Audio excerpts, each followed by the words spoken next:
Hello friends, स्वागत है आपका हमारे यूट्यूब चैनल टेक्नो ज्ञान विद खुशी में। आज हम कंप्यूटर मेमोरी के सबसे इम्पॉर्टेंट पार्ट प्राइमरी मेमोरी के रैम एंड रोम मेमोरी के बारे में फुल एक्सप्लेनेशन पढ़ने वाले हैं। तो आइए चलिए शुरू करते हैं। What is RAM? RAM is stands for random access memory. इसका फुल फॉर्म होता है random access memory. It is volatile memory.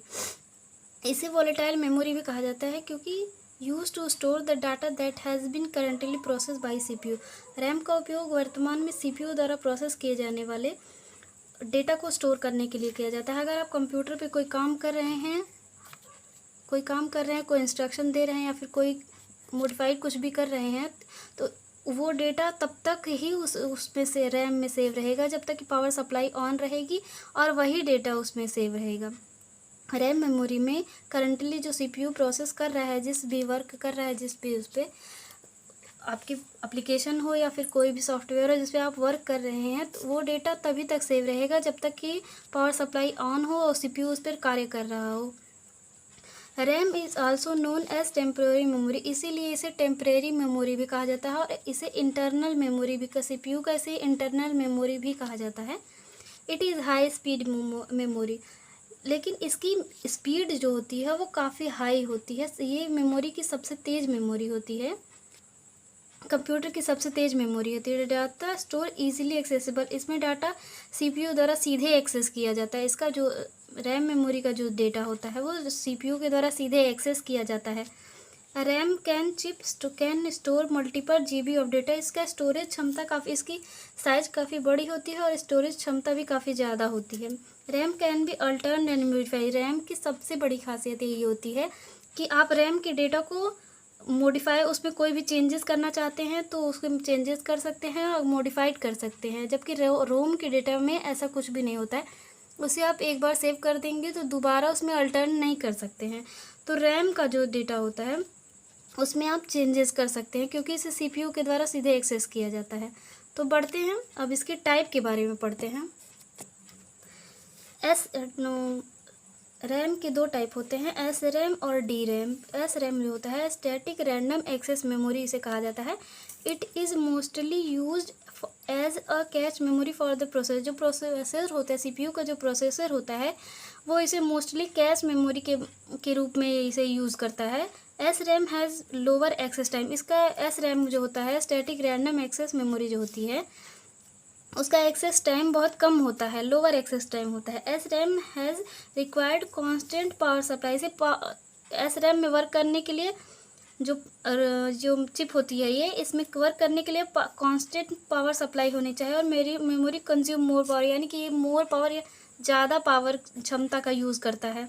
D RAM dynamic access memory. It has higher access time. ये एक्सेस टाइम इसकी बहुत ज़्यादा होती है, इसको एस रैम की तुलना में डी रैम की एक्सेस टाइम जो होता है वो काफ़ी ज़्यादा होता है। बढ़ते हैं अब रोम के बारे में। What is ROM? ROM stands for read only memory. The memory we can only read but can not be right.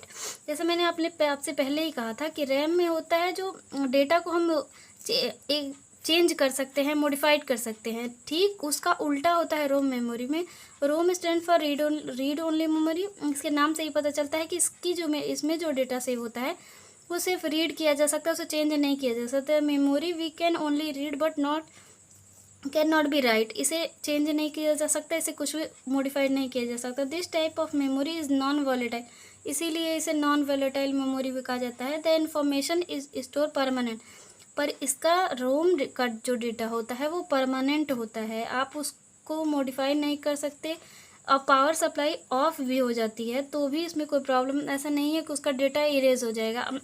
और रोम मेमोरी में अगर आप कोई चीज़ कर रहे हैं, अल्टर्न कर रहे हैं और पावर सप्लाई ऑफ हो जाती है तो वो डेटा इरेज होता है। पर रोम मेमोरी में इसका इन्फॉर्मेशन और डेटा इरेज नहीं होता है, वो परमानेंट होता है। A ROM store such instruction that are required to start a computer.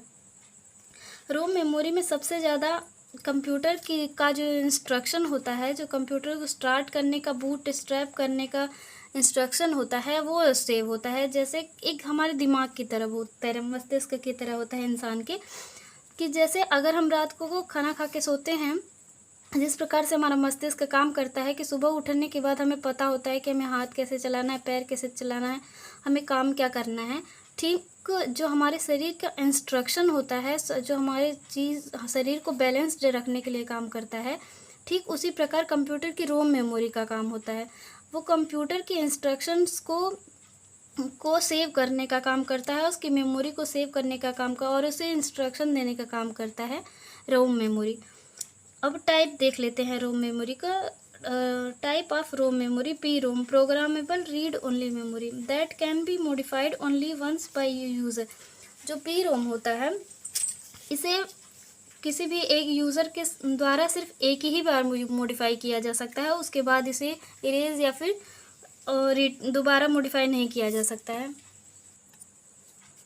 EPROM, erasable and programmable read only memory, इसका फुल फॉर्म होता है it can be erased data ultra violent light for a duration up to 40 minute. इसका जो data होता है EPROM में आप ultra violent की लाइट की मदद से उसके डेटा को चेंज कर सकते हैं, इरेज कर सकते हैं और दोबारा राइट कर सकते हैं। अप टू 40 मिनट में आप 40 मिनट के अंदर उसके डेटा को अल्ट्रा वायलेट लाइट किरण से आप उसको चेंज कर सकते हैं। Double EPROM, electrically erasable programmable read only memory, इसका फुल फॉर्म होता है it is programmed and erased electrically. इसमें भी यही होता है, आप इसके डेटा को डबल EPROM के जो माइक चिप होती है उसमें जो डेटा होता है, आप उसकी डेटा को इलेक्ट्रिकली जितनी बार चाहें उतनी बार इरेज कर सकते हैं, आप उतनी बार उसमें फिर से मॉडिफिकेशन कर सकते हैं, अल्टरनेट कर सकते हैं, आप उसमें जितनी बार चाहें इलेक्ट्रिकली कर सकते हैं।